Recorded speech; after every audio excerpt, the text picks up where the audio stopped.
जय भीम, नमो बुद्धाय. स्वागत आहे भिक्खू ज्ञानज्योती यूट्यूब चॅनल मध्ये. जर तुम्ही सुद्धा आपल्या चॅनलवर नवीन आला असाल तर चॅनलला सबस्क्राईब करा, व्हिडिओला लाईक करा आणि व्हिडिओ शेअर करायला विसरू नका. संपूर्ण व्हिडिओ पाहून आपले पुण्य संचित करा.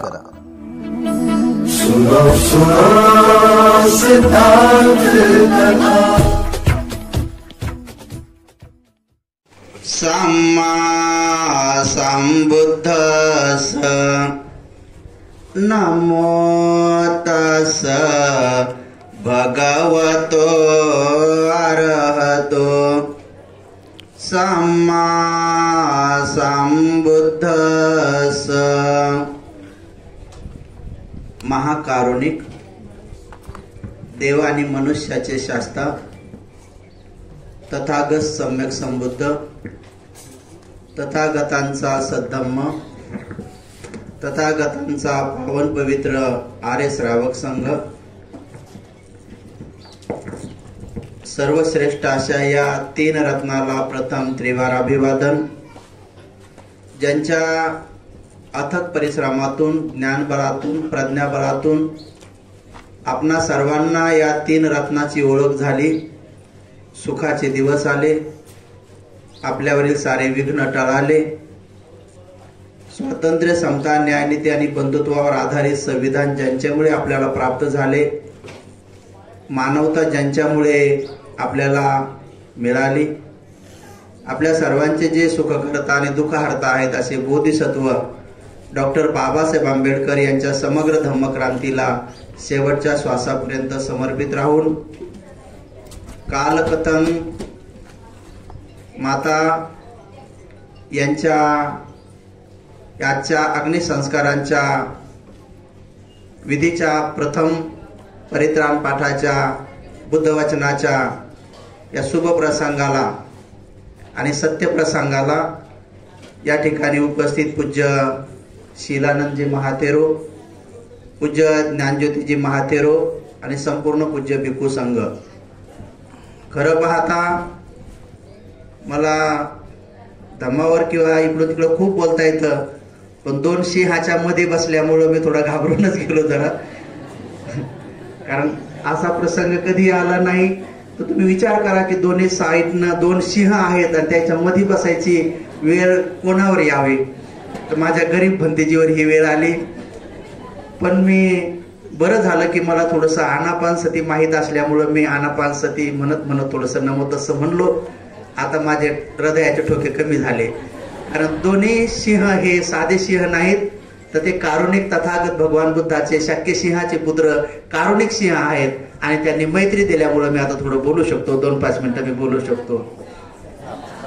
उपासक आणि उपासिकांनो, तथागत भगवान बुद्धाची वाणी, तथागत भगवान बुद्धाचं सत्य वचन ज्याप्रमाणे समुद्रामधील कोणत्याही दिशेचं पाणी कोणत्याही देशातल्या व्यक्तीने जर आपल्या जिभेवर थोडं जरी ठेवलं तर त्या व्यक्तीला त्या पाण्याची चव एकसारखी येते.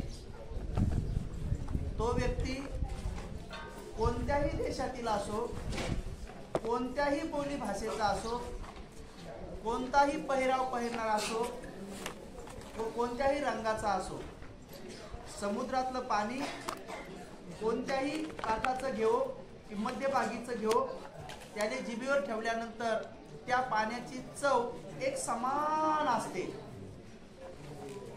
खारी, खारट.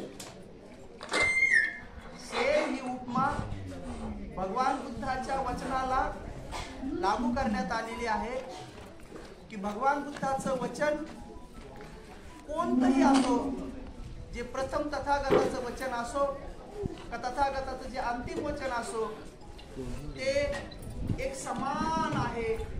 दुःखमुक्तीचा मार्ग दाखवणारं वचन आणि दुःखमुक्त करून देणारं वचन एक समान आहे. तथागताचं वचन हे प्रत्येक व्यक्तीला आणि प्रत्येक स्थितीमध्ये, प्रत्येक काळामध्ये व्यक्तीला त्या दुःखमुक्तीचा मार्ग दाखवतं आणि दुःखमुक्त करून देतं, निर्माणाचा साक्षात्कार करतो. ते वचन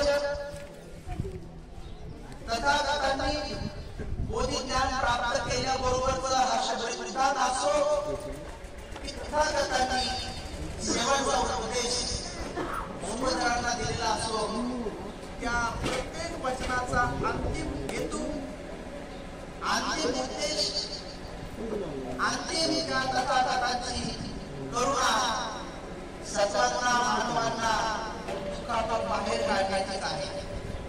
त्यामुळे तथागताचे प्रत्येक आपण जीवनामध्ये उतरवल्यानंतर, त्याचा अंगीकार केल्यानंतर, त्याला समजून घेतल्यानंतर, त्यानुसार वाचल्यानंतर निश्चित स्वरूपामध्ये आपणा सर्वांना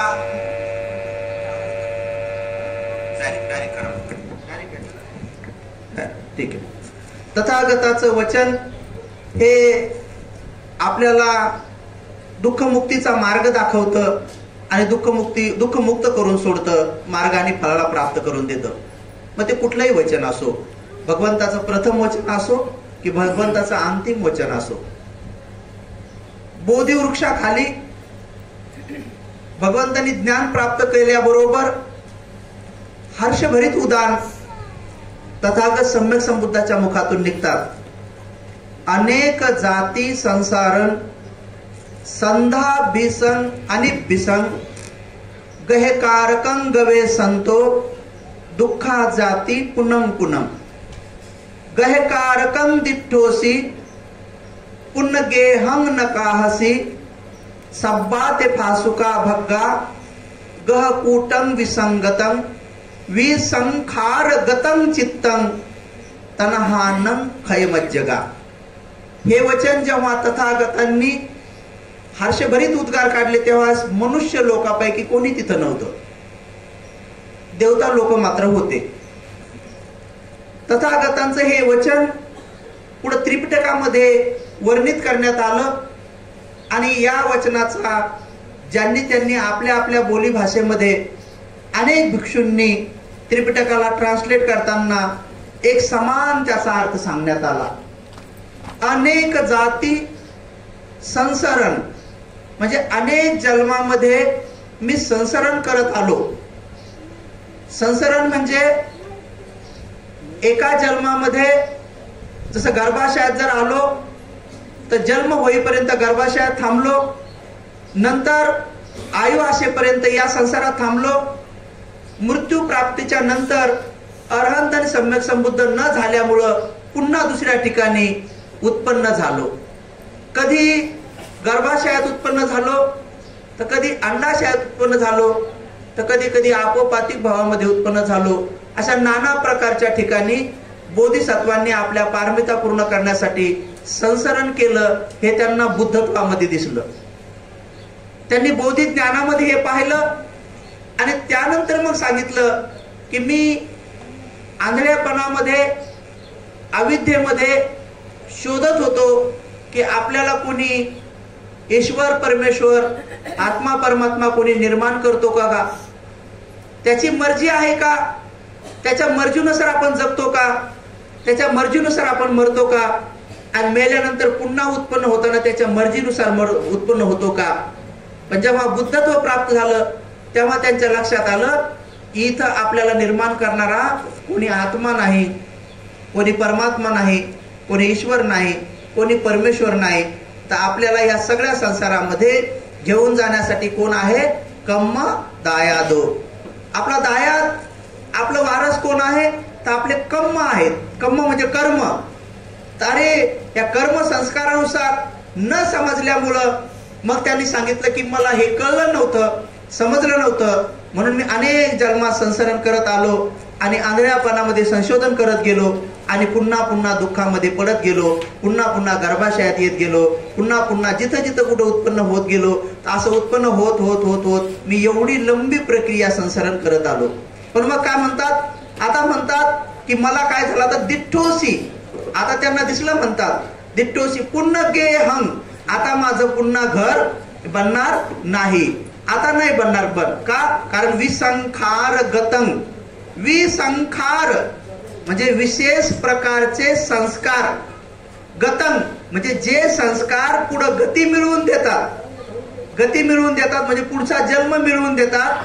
विसंखार गतंग चित्तंग म्हणजे या जन्मातले असे काही संस्कार की ते पुढचा जन्माची गती मिळवून देणारे जर या चित्तामध्ये हृदयामध्ये आहेत तर ते पुढचा जन्म मिळवून देतात.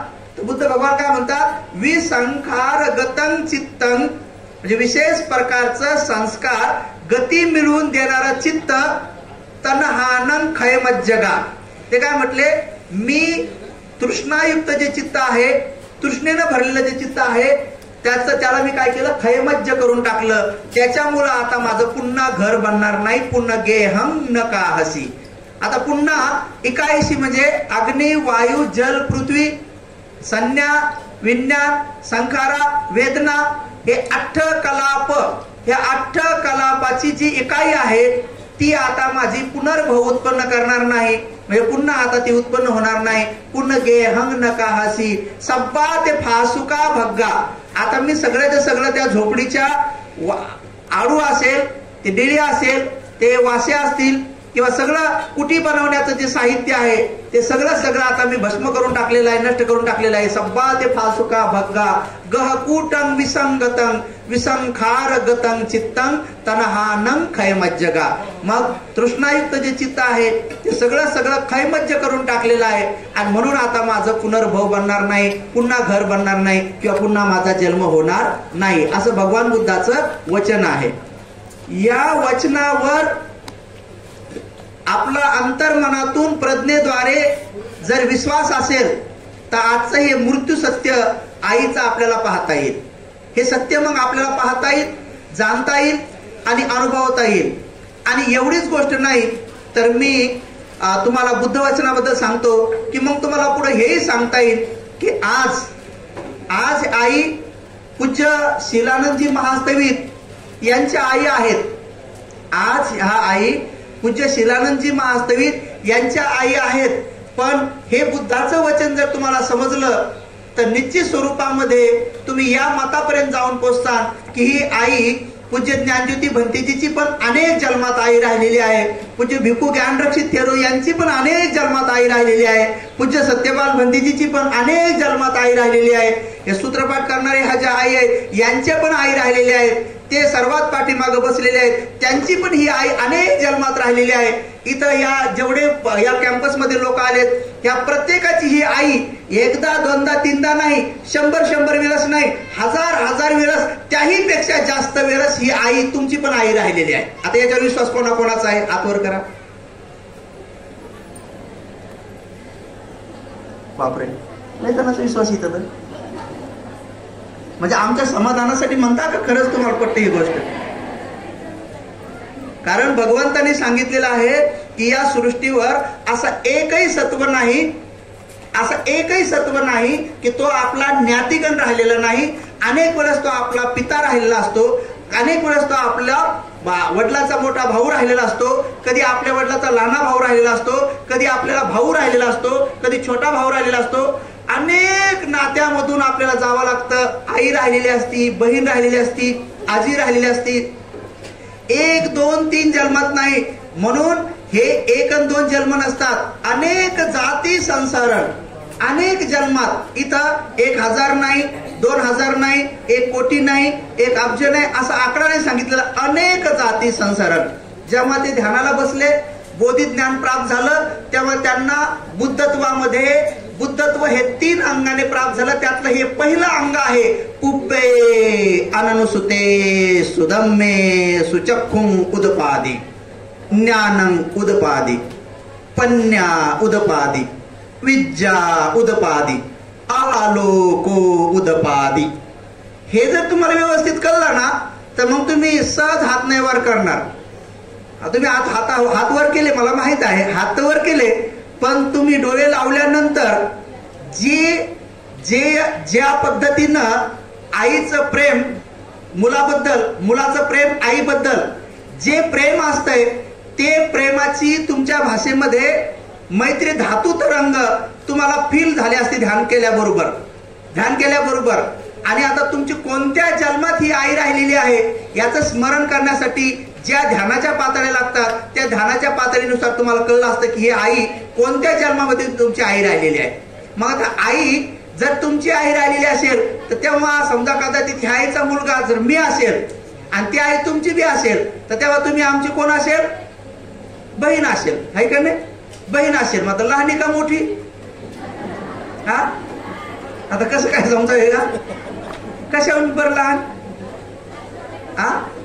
हा मोठी जर असती तर आतापर्यंत चिवरात होणार झाली असते, आहे का नाही? हा असं म्हणजे आम्ही सांगितल्यावर का मग हा असं त्याला कमीत कमी अष्टशीलधारी आहे त्यामुळे होऊ शकतंय की बराबरीची पण असू शकते. कारण चिवर मध्ये जे दशशील पालन करण्याची महापुण्य संधी प्राप्त होते कमीत कमी महिन्यामध्ये तुम्हालाही 8 शील पालन करण्याची महापुण्य संधी प्राप्त होते. म्हणून या सृष्टीवर असं एकही व्यक्ती नाही की अनेक वेळेस ते आपले नातेवाईक राहिलेले नाही आणि या पृथ्वीवर अशी एकही जागा नाही की तिथं आपला मृत्यू झालेला नाही.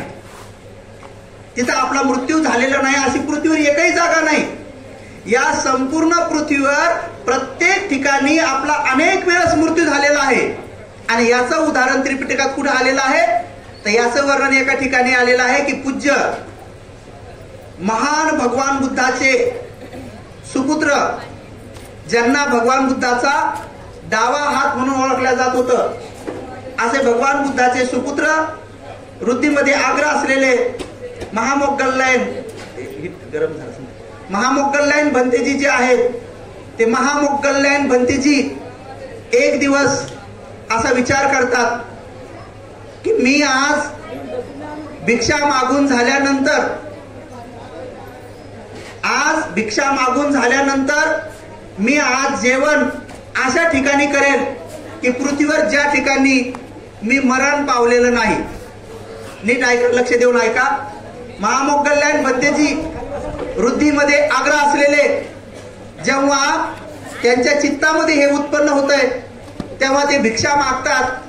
भिक्षा मागून एका झाडाखाली जाऊन बसतात आणि असं विचार करतात की मी आज भिक्षा मागताना माझ्या मनात असा विचार आला की ज्या ठिकाणी मी मरण पावलो नाही अशा ठिकाणी जाऊन मी भोजन करणार आहे. महावृत्तीवान होते, अरहंत होते, त्यामुळे क्षणार्धात डोळे लावून त्यांनी या संपूर्ण पृथ्वीचं अवलोकन केलं. महामोग्गल्लायन भंतेजींना पृथ्वीचं अवलोकन करण्यासाठी फार कमी वेळ लागायचा. काही क्षणार्धात, जसं की एखादा बलवान व्यक्ती आपला बाहू क्षणार्धात खोलतो किंवा क्षणार्धात बंद करतो तेवढ्या कमी वेळेमध्ये ते या पृथ्वीचं अवलोकन करू शकत होते, पाहू शकत होते. क्षणार्धात केवळ या पृथ्वीला पाहू शकत नव्हते तर यमक प्रातिहार्यामध्ये वर्णन आलेलं आहे की ते भगवंताला म्हणतात भगवान ही पृथ्वी माझ्या दातामध्ये उचलून दुसऱ्या ग्रहावर नेऊन ठेवतो या सगळ्या पब्लिक सह. ते यमक प्रातिहार्यामध्ये वर्णन आलेलं आहे त्याचं. जर तुम्ही ते पाहिलं वाचलं ना आंबकंड यमक प्रातिहार्य तुम्ही कधीतरी ती ज्या अठ्ठकथामधली जर गोष्ट तुम्ही वाचली तर तुम्हाला कळून जाईल तिथं की त्यांच्यामध्ये बल किती होतं ते. तर इकडं वर्णन असं आलेलं आहे की महामोग्गल्लायन भंतेजी जेव्हा झाडाखाली डोळे लावून बसतात आणि असा विचार करतात की आज मला भोजन करायचंय पण त्या जागेवर जाऊन करायचंय की ज्या ठिकाणी माझा मृत्यू झालेला नाही. डोळे लावल्यानंतर सगळ्या सृष्टीला पाहिलं, पृथ्वीला पाहिलं आणि पाहिल्यानंतर महामोग्गल्लायन भंतेजीच्या लक्षात आलं की पृथ्वीवर अशी एकही जागा नाही की जिथं माझा मृत्यू झालेला नाही. म्हणजे प्रत्येक ठिकाणी मी मरण पावलेला आहे. म्हणजे आता तुम्ही जिथं बसलेले आहात जसं की इथं पण मरण पावलेलं आहात, तिथं पण मरण पावलेलं आहात, तिथं पण आहात, तिथं पण आहात, तिथं पण आहात, तिथं म्हणजे एवढ्या हॉलमध्येच जर तुमचे मरण मोजायचे असले तर मरताक्षणी तुम्ही कधी ना कधी असे झोपून मेलेला असतात, कदाचित बसून मेलेला असतात, ध्यानी जर असाल तर बसून मेलेला असतात, झोपून मेलेला असतात. तर प्रत्येक जागा ज्या ठिकाणी मेलो ती जागा जर पकडली तर ती जागाचं टोक समजा एवढं टोक असते. आता एवढं एक एक एक एक एक एक टोक जर मोजलं तर एवढ्या हॉलमध्ये तुम्ही किती वेळेस मेलात? तुम्हाला वाईट वाटत तुम्ही सोडा, मी किती वेळेस मेलो कारण बारीक बारीक तोंड झालं तुमच्या भंतेजी काऊन मारायला लागले पण तुम्ही जगा बा.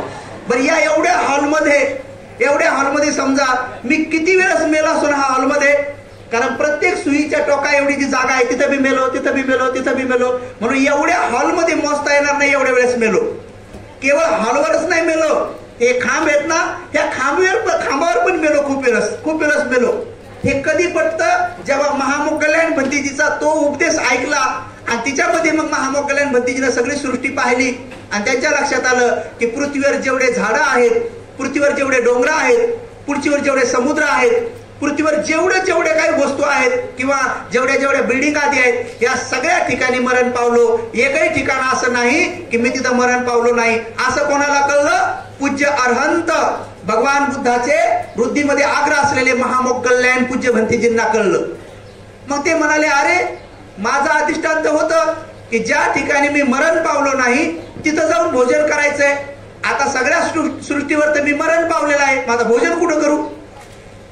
अधिष्ठान काय होतं की जिथं मी मरण पावलो नाही तिथं जाऊन भोजन करायचंय. पण सगळ्या पृथ्वीवर तर मी मरण पावलेलं आहे. मग त्यांनी डोळे उघडले आणि मग म्हणे, जाऊ द्या, आता सगळ्या पृथ्वीवर तर मी मेलेला आहे, आपण भोजन तर करायचं आहे. मग त्यांना एक उंच डोंगर दिसला, एक पहाड दिसला. ते म्हणाले की मी त्या पहाडावर जो उंच दगड आहे तो दगड बिलकुल असा सीधा होता, सरळ होता आणि टोकदार होता. असा उंच पहाडावर दगड होता एक. मग त्यांनी असा विचार केला की आज मी ते भोजन त्या उंच पहाडावर असलेला जो दगड आहे, सीधा दगड आहे, टोकदार दगड आहे, त्याच्यावर मांडी घालून बसेल माझ्या वृद्धिबलानं आणि तिथं जेवण करेल.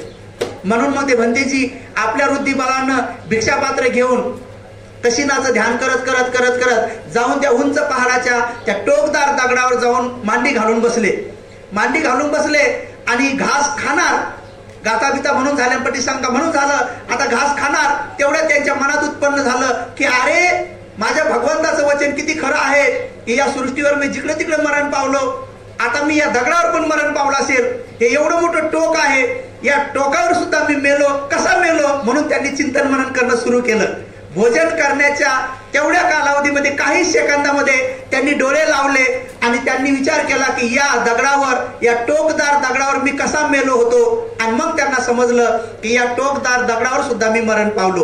कारण इथं बाजूला एक तळ होतं, त्या तळ्यामधला मासा म्हणून उत्पन्न झालो होतो. बगड्याने मला तिथं पकडलं होतं, बगड्याने चोचीमध्ये पकडून इथं आणलं होतं, या दगडावर बसला होता, पायात पकडून तर बगडा मला इथं खात होता आणि खाता खाता खाता प्राण इथं गेला होता. मग ते महामोगल्यान भंतीजीला कळलं की मी या टोकावर सुद्धा मरण पावलेलं आहे. म्हणून तुम्ही असा विचार करू नका की आपण जमिनीवरच मरतो. जर आपल्यात घराची आसक्ती असली तर आपल्याच घरातले आपण ढेकणं होतो आणि भीतीवर मरतो. म्हणून तुमच्यापैकी किती जण ढेकणं होऊन मरतील नाही माहीत. तुम्हाला घराची आसक्ती नाही, तुम्ही आले इकडं. म्हणून नेहमी घराकडे गेलं पाहिजे. ज्यांना घराची आसक्ती आहे ते लोक घराचे ढेकण बनतात, कोणी घराच्या घुशी बनतात, कोणी घरातले उंदरं बनतात, आलं लक्षात, आणि कोणी घरातल्या मांजरी बनतात, आलं लक्षात. तसं म्हणून समजून घ्यायचं की आपल्या घरच्या जेवढ्या बी मांजरी आहेत या पूर्वी या घरच्याच मालकीनी होत्या, त्या घरच्याच मालकीनी होत्या. मग ती मांजरी म्हणायचंय आता कस काय, आता एटीएम चालवता येईल का? मग मांजरीच्या गळ्यात एटीएम बांधायचं आणि पाहायचं किती पैसे काढती. आणि मग 7व्या दिवशी गुपचूप विहारात यायचं, एटीएम घेऊन यायचं आणि पुटकून दान इथं या पगोड्याला देऊन टाकायचं, स्तूपाला देऊन टाकायचं. म्हणायचं की मांजरीपासून मी शिकले की तिनं अनेक जन्मात कमवलं, पण आता मांजरीच्या जन्मात आल्यामुळे तिला आता एटीएम चालवता येत नाही, तिला आता काहीच करता येत नाही. मला मांजरीच्या जन्मात जायचं नाही, म्हणून मी आता अशा चैत्याला, अशा स्तूपाला दान देते आणि अनेक जन्मात माझं मनुष्य लोकांचं रिझर्वेशन करते आणि अंतिमतः निब्बाण प्राप्त करतो. असं तुम्ही मांजरीपासून शिका. कोणापासून शिका? आता मांजरीला धरता येते म्हणून मांजरी सांगितलं, उंदराला सांगितलं नाही का? उंदराला कसं धरणार? उंदराला पकडता येते ना आपल्याला, उंदरापासून कसं शिकणार? म्हणून तुम्ही प्रत्येक आपल्या घरातल्या प्राण्यापासून शिका. प्रत्येकाच्या घरी थोड्या दिवसासाठी होत नाही, जो प्राणी येतो तर तो त्या घरचाच केव्हा ना केव्हा राहिलेला मालक किंवा मालकीण असते.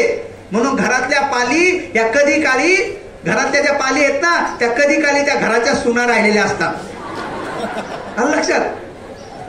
आता काही सुनार राग येत अवघडी बरं, असं काय बरोबर, असं रागासाठी नाही बोललं. म्हणून घरातल्या जेवढ्या बी पाली असतात त्या कधी काळी त्या घराच्या सुना राहिलेल्या असतात आणि म्हणून त्या वर वर वर वर वर इकडून तिकडून काहून फिरतात माहितीये का? कारण त्या ध्यानात ठेवून असतात की सासू इकडे गेली की पुटकून खायचं, सासू तिकडे गेली की चुटकून खायचं, आलं लक्षात. म्हणून हे चुटकून पुटकून खाण्याचा, जे चोरून खाण्याचा स्वभाव असतो तर त्या तिथं चिपकून बसतात आणि तिथंच राहतात. म्हणून पाली भीतीवरच मरतात. त्यामुळे आपला मृत्यू भीतीवर पण होतो कधी कधी. कोणाचा मृत्यू ढेकण झाल्यावर तिथं होऊ शकतो, खुश झाल्यानंतर बिरात होऊ शकतो, त्याचबरोबर पक्षी झाल्यानंतर झाडावर होऊ शकतो, वानर झाल्यानंतर झाडावर होऊ शकतो, कुठेही होऊ शकतो. या पृथ्वीवर झाड असो का एखादी मोठी बिल्डिंग असो का तो याचा मोठा उंच महाल असो का उंच सुमेरू पर्वत असो, कुठेही मृत्यू होऊ शकतो. म्हणून हा मरणाचा हिशोब केल्यानंतर भगवंताच्या लक्षात आलं की मनुष्य लोकांना आकडा देऊन चालणार नाही, म्हणून त्यांनी शब्द वापरला अनेक जाती संसारण. तर ही एवढी मोठी लंबी प्रक्रिया आहे आणि एवढ्या मोठ्या लंब्या प्रक्रियेमधून केवळ आणि केवळ आपल्याला फक्त तथागत भगवान बुद्धाचा सद्धम्म जो जीवनामध्ये अंगीकारला तर तोच आपल्याला बाहेर काढू शकतो. म्हणून उपासक आणि उपासिकांनो, आज ही आपल्या सर्वांची राहिलेली आई आज भगवान बुद्धाच्या वचनामध्ये आणि भगवान बुद्धाच्या गाथा वचनामध्ये आज ह्या आई एवढी पुण्यवान की तिने संघामध्ये एक रत्न दिलं. संघामध्ये पूज्य शिलानंद नावाचं एक रत्न दिलं. महाथेरो होईपर्यंत त्या आईनं त्या आपल्या सुपुत्राला डोळे भरून पाहिलं, त्यांच्या कार्याला पाहिलं, त्यांच्या कार्यामध्ये साथ दिली आणि अनेक पारमितेचा साठा घेऊन आई बरोबर आज त्याने आईनं काल शरीर सोडलं. आणि म्हणून ही आई निश्चित स्वरूपामध्ये जे कोणी भिक्षू बुद्ध शासनामध्ये प्रवेश करतात, ज्या दिवशी भंतेजींची उपसंपदा विधी होते, ज्यावेळेस भंतेजी असे उभे असतात, जेव्हा त्यांचे उपाध्याय समोर उभे असतात, जसंही उपाध्यायांनी कम्म वाचा म्हणून घेतली, ज्या भंतेजीकडून कम्म वाचा म्हणून घेतली त्या क्षणी त्या भंतेजींचा शपथविधी होतो, जसं की इकडे मंत्र्याचा होतो.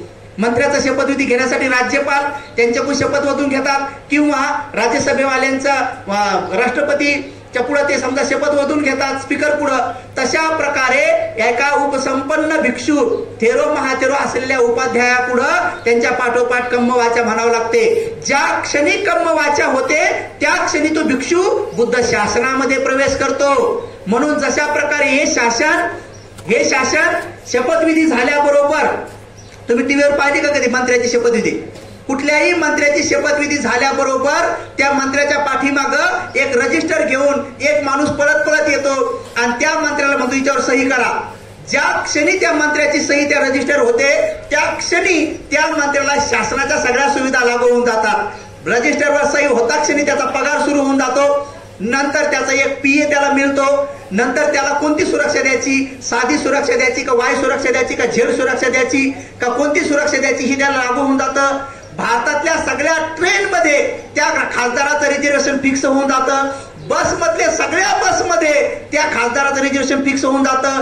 शाळेतल्या सगळ्या शाळांमध्ये त्यांच्या मुला मुलींना केव्हाही कोणत्याही प्रसंगी ऍडमिशन, उद्या परीक्षा आहे तरी आज मिळून जातं. जेवढ्या फॅसिलिटीज आहेत, रिटायर झाल्यानंतर सुद्धा त्याला पेन्शन असते खासदार आमदारांना, या सगळ्या सुविधा ज्या प्रकारे हे शासन या आमदार खासदाराला देतं, त्या क्षणी भिक्षूची उपसंपदा झाल्याबरोबर कम्मवाचा झालं बरोबर हे बुद्ध शासन सुद्धा त्या भिक्षूला मंत्र्यापेक्षाही जास्त सुविधा देतं. पहिलं सगळ्यात अगोदर त्या भंतीजींना देवता लोकांचं रक्षण मिळणं सुरू होऊन जातं. मग त्या भिक्षूंच्या डाव्या साईडला उजव्या साईडला समोर माग काही भंतीजींना झेड सुरक्षा असते. जसं की राष्ट्रपतीचं विमान जर आकाशातून जात असेल तर आकाशामध्ये डबल दुसरं कोणतंही विमान उडायला नसायला पाहिजे ही राष्ट्रपतीला सुविधा असते. तसे काही दुतांगधारी भिक्षू असतात की जेव्हा ते जात असतात तर तेव्हा सगळे चातू महाराजी पासून तर अग्निटका देवता लोकांपर्यंत सगळे देवता लोक सगळ्या बाजूने आजूबाजूला असतात आणि ते आपली पारमिता घेऊन त्यांचं रक्षण करत असतात. तर ह्या आईनं साध्या सुध्या पुत्राला जन्म दिलेला नाही आहे. चातू महाराजी पासून तर अग्निटका देवलोकापर्यंत सगळ्या देवता लोकांनी हात जोडून त्यांची सेवा करण्याची संधी शोधली.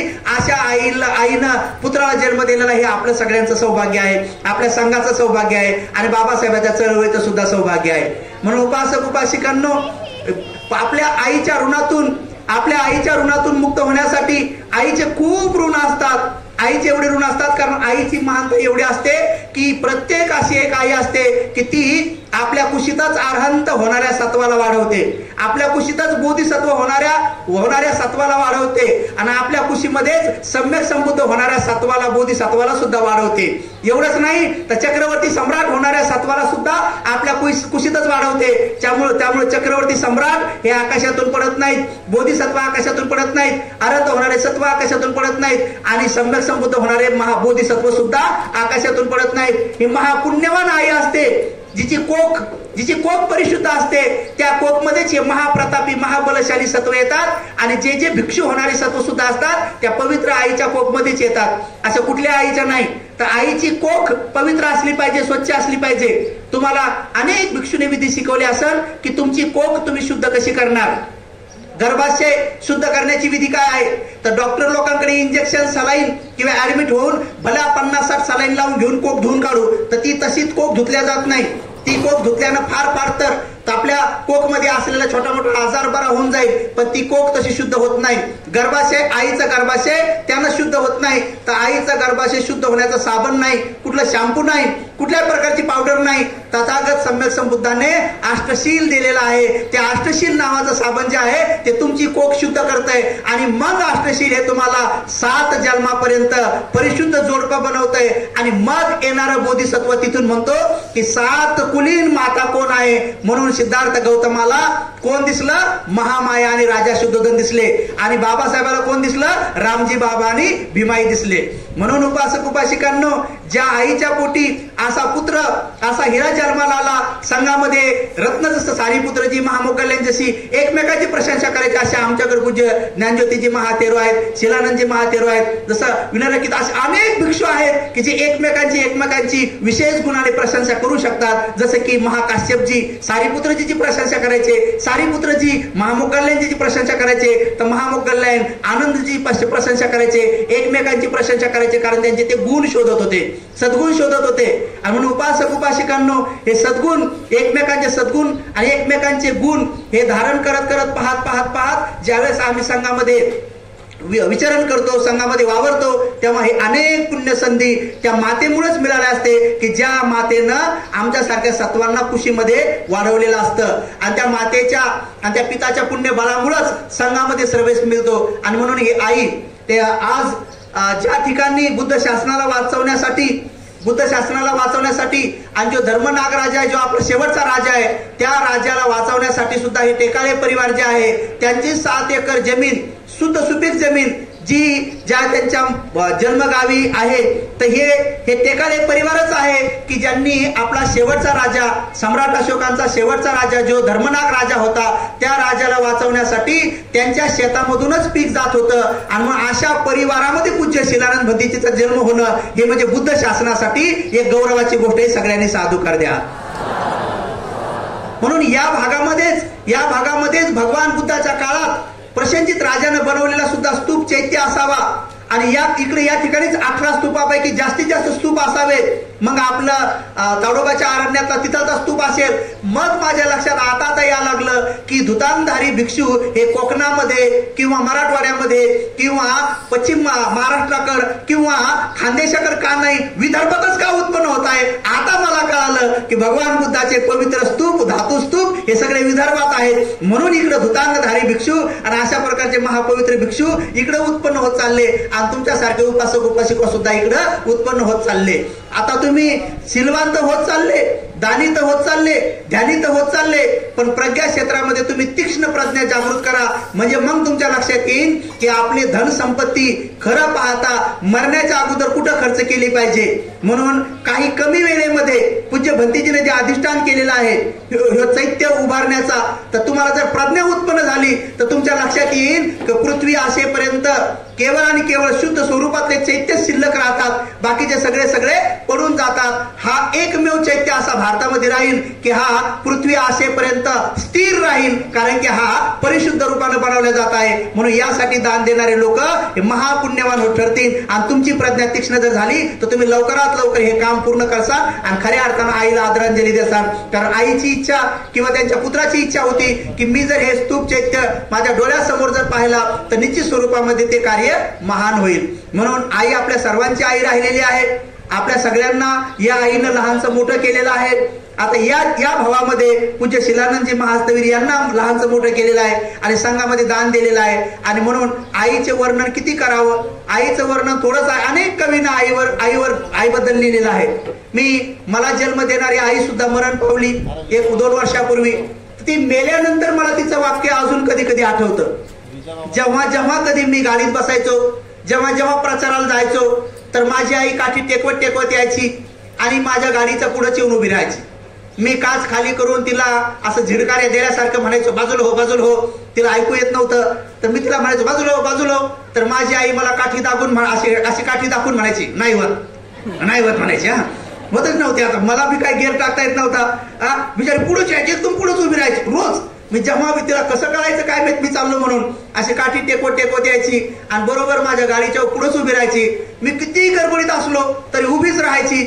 आणि उभं राहून मग मला माहित पडलं की ती काय ऐकत नाही म्हणून मग मी मुकाच राहायचो आणि बिचारी काठी बाजूला ठेवायची आणि त्या गाडीवर असं डोकं ठेवायची आणि डोकं ठेवून माझी आई त्या गाडीला बोलायची.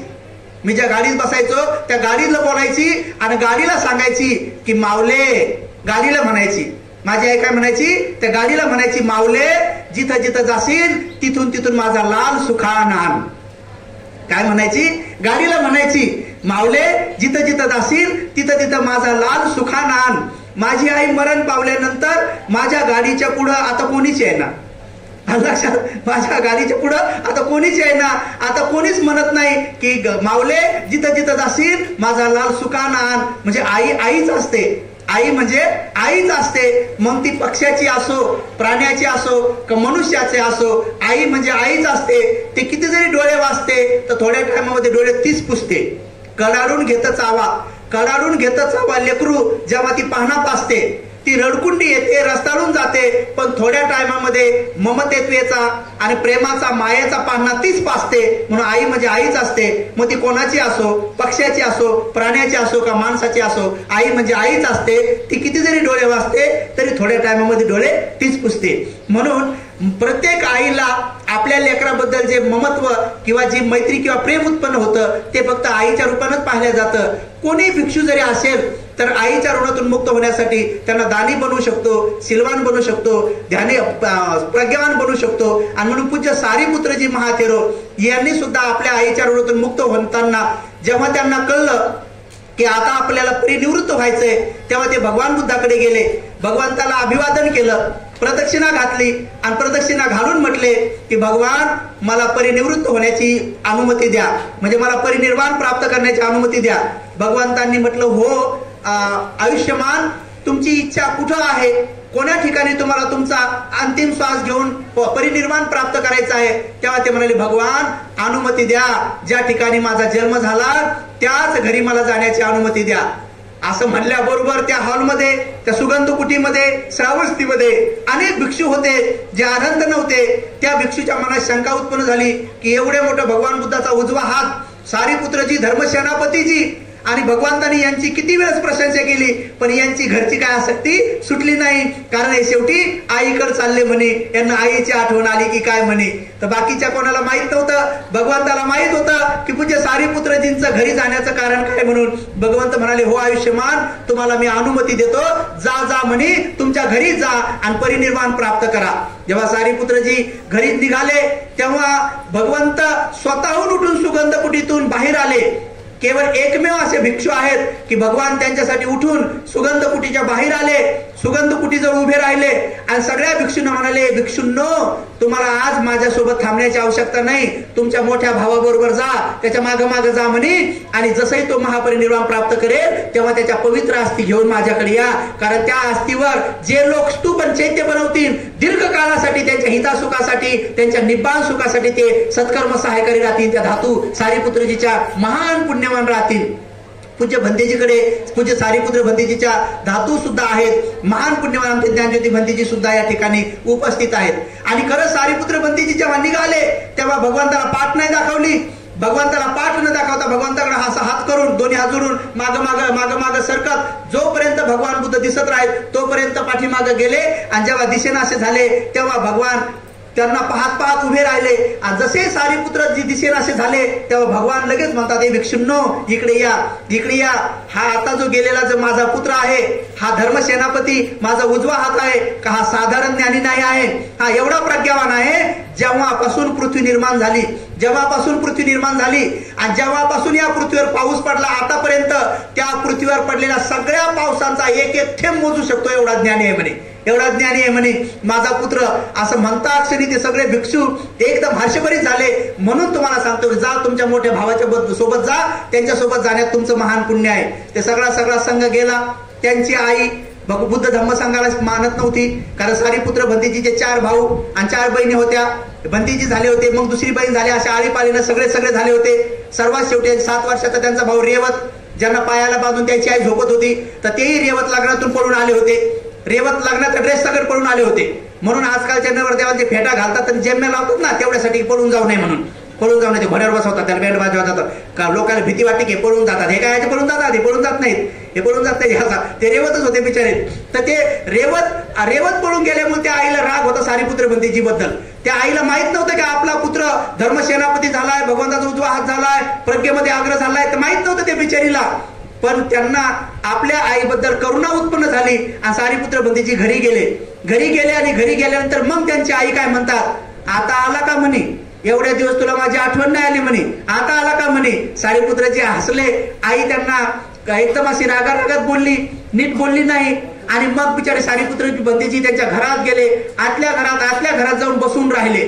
बसल्यानंतर ती आईनं त्यांना हात बी नाही जोडले, आईनं वंदन बी नाही केलं. आईनं आपलं पोरग आहे तसंच पाहिलं. तिला वाटलं सारीपुत्रजी माझंच पोरग आहे बस, बाकी तो बुद्धाचा धर्मसेनापती उजवा हात झालाय, प्रज्ञेमध्ये आग्रह झाला, हे तिला काही माहित नव्हतं. आणि मग जशा प्रकारे त्यांनी परिनिर्वाण प्राप्त करण्याच्या त्यांच्या ज्या प्रक्रिया सुरू झाल्या, त्या क्षणी चातु महाराज देवलोकापासून तर शक्रदेव राजा, ब्रह्मदेव राजा या सगळ्यांना कळलं की आता भगवान बुद्धाचा धर्मसेनापती महान पुण्यवान सारीपुत्रजी यांचं दर्शन घेण्याची शेवटची संधी आहे. म्हणून एक देवता लोक येऊ लागले, वेगवेगळे फुलं घेऊन येऊ लागले, आपल्या शरीरामधलं तेज घेऊन. जसंही त्याच्या घरात प्रवेश केला तर ती आई नेमकीच अशी भीतीला डोकं ठेवून नेमकी तिला डुकली येत होती आणि तिनं असं डोकं टेकवलं आणि जसंही देवता लोकांचा प्रकाश तिच्या डोळ्यावर पडला, डोळ्यावर पडल्याबरोबर तिने डोळे उघडले तर डायरेक्ट तिने देवता पाहिले. देवता पाहिल्याबरोबर ती प्रसन्न झाली. ती म्हणाली, हा मी एवढ्या दिवस देवांची सेवा केली म्हणून हा देव मला प्रसन्न झाला. ती गुडघ्यावर बसली आणि त्या देवताचं पाया पडू लागली. तेव्हा ते देवता म्हणे, हे माते थांब म्हणे, माझ्या पाया पडू नको, मी काय तुला प्रसन्न झालो नाही आणि तू जे काय व्रत वैकल्य केलं त्याच्यामुळे मी प्रसन्न होऊन तुझ्या दर्शनासाठी आलो नाही. म्हणे मग कसे काय आले, तर म्हणे आम्ही आज दर्शनासाठी आलो, धर्मसेनापतीजी पूज्य सारीपुत्रजी यांच्या दर्शनासाठी आलोय, ते तुमच्या आतल्या घरात बसलेले आहेत ना म्हणे. तर ती विचार करू लागली की माझं पोरग एवढं हुशार आहे, एवढं ज्ञानी आहे की हे देवता त्याच्या दर्शनासाठी आला. म्हणून हळूच माग गेली आणि जाऊन पाहिलं तर त्या देवतांनी विशेष रूपाने पूज्य सारीपुत्र भंतीजीची सेवा केली. त्यांना प्रदक्षिणा घातल्या, पुष्पवृष्टी केली आणि त्यांना पाठ न दाखवताच ते देवता निघून गेले. त्यावेळेस त्याची आई दुरूनच पाहू लागली की बापरे, ज्यांच्या दर्शनासाठी देवता आले आहेच कोण. मग त्या आईचं थोडंसं मन चेंज झालं. मग दुसरे देवता आले, मग तिसरे देवता आले, वेगवेगळे महाप्रतापी देवता येत जेव्हा शेवटी शक्रदेवराज ब्रह्मा आले तेव्हा ती आईले प्रसन्न झाली. म्हणे मी ब्रह्माचीच पूजा केलेली आहे, माझ्या पूजेमुळेच ब्रह्मा प्रसन्न झालेत आणि ब्रह्मा आलेत. त्यावेळेस ब्रह्मा म्हणतात, माते भ्रमात राहू नको, मी तुला नाही प्रसन्न झालो, मी तुझ्यासाठी नाही आलो म्हणे, मी माझे धर्मसेनापती माझ्या बुद्धाचे पुत्र त्यांच्या दर्शनासाठी आलोय म्हणे, कारण ते आज परिनिर्वाण प्राप्त करणार आहेत. तेव्हा ती म्हणे परिनिर्वाण आणि कोणाचं दर्शन घेणार आहे, म्हणजे सारीपुत्रजीचं. मग तिनं पाहिलं की हा ब्रह्मा सुद्धा पृथ्वीवर येऊन कधी न पाहिलेलं पुष्प, कधी न पाहिलेलं सुगंधी द्रव्य, कधी न पाहिलेलं सगळं घेऊन येऊन आज माझ्या पुत्राची पूजा करत आहे. आणि तिनं विशेष पूजा जेव्हा ब्रह्माची पाहिली तेव्हा मात्र मग तिचं हृदय तुरंत हललं आणि तुरंत ती म्हणाली की बाळ बेटा मला खरंच सांग की हे ब्रह्मा तुझ्या पूजेसाठी आला होता. तर म्हणे आई तू मला काय विचारते, तुझ्या डोळ्यानं पाहिले स्वतः. मग म्हणे तू या ब्रह्मापेक्षाही मोठा आहे का. मग ती म्हणाली आई तू मला काय विचारती, त्या ब्रह्मालाच विचार म्हणे. मग त्या ब्रह्माला विचारलं काय म्हणे, हा माझा पोरगा तुमच्यापेक्षाही मोठा आहे. तर ती म्हणे हो या सगळ्या देव लोकांमध्ये फक्त बुद्धापेक्षा माझ्यापेक्षा लहान असा तुझा पुत्र म्हणे, माझ्यापेक्षा सगळ्या देवलोकापेक्षा श्रेष्ठ आहे म्हणे. तेव्हा मग ती आली, गुडघ्यावर बसली, म्हणे बाळ आता मी तुला शरण जाते. तर मग ते म्हणे आई तू मला नको शरण जाऊ, मी ज्यांना शरण गेलोय ते माझ्या भगवंताला तू शरण जा, माझ्या भगवंताच्या धम्माला शरण जा आणि भगवंताच्या संघाला शरण जा. आणि मग त्या आईनं 3 रत्नाची शरण घेतली. सारीपुत्र बंदीजी फक्त एवढ्यासाठीच गेले होते, जर मी घरी नाही आलो तर माझी आई अशीच मरण पावन दुर्गतीला जाईल, म्हणून आईला 3 रत्नाची शरण देण्यासाठी आले. आणि त्या क्षणी मग ती आई श्रोतापन्न झाली म्हणतात. तर असे पूज्य सारीपुत्र बंदीजी होते. आईच्या ऋणातून मुक्त होण्यासाठी शेवटच्या दिवशी सुद्धा त्यांना आईचं स्मरण झालं. आपले भगवान बुद्ध झाल्यावर सुद्धा त्यांना आई आठवली जी तुषित देवलोकामध्ये होती. म्हणून आईच्या ऋणातून मुक्त होण्यासाठी सिद्धार्थ गौतम बुद्ध सुद्धा तुषित देवलोकामध्ये जातात, तिथे 1 वर्षवास करतात, आईला उपदेश करतात आणि नंतर इकडे येतात, संकीसा शहरामध्ये उतरतात. म्हणून बुद्ध सुद्धा आईच्या ऋणातून मुक्त होण्यासाठी धडपड करतात, सारीपुत्रजी सुद्धा करतात. त्यामुळं म्हणजे शिलानंद भंतेजीने आपण आपल्या आईच्या ऋणातून मुक्त होण्यासाठी जे काही करू ते कमीच आहे. मी थोडंसं जास्त बोलले असेल संघाने क्षमा करावी. आईच्या 4 महाभूतांना विद्यारूपी भावाला सुगतीचा लाभ हो आणि अंतिमतः ज्या सुखाच्या तोडीचं दुसरं कुठलंही सुख नाही असं परम श्रेष्ठ निब्बाण सुखासाठी सत्कर्म सहायकारी हो. सर्वांचं मंगल हो, सर्वांचं कल्याण हो, सर्वजण सुखी हो, सुखी हो, सुखी हो. असेच नवनवीन व्हिडिओसह भेटू पुढील व्हिडिओमध्ये. तोपर्यंत जय भीम, नमो बुद्धाय. सुनो सुनो सिद्धार्थ कथा.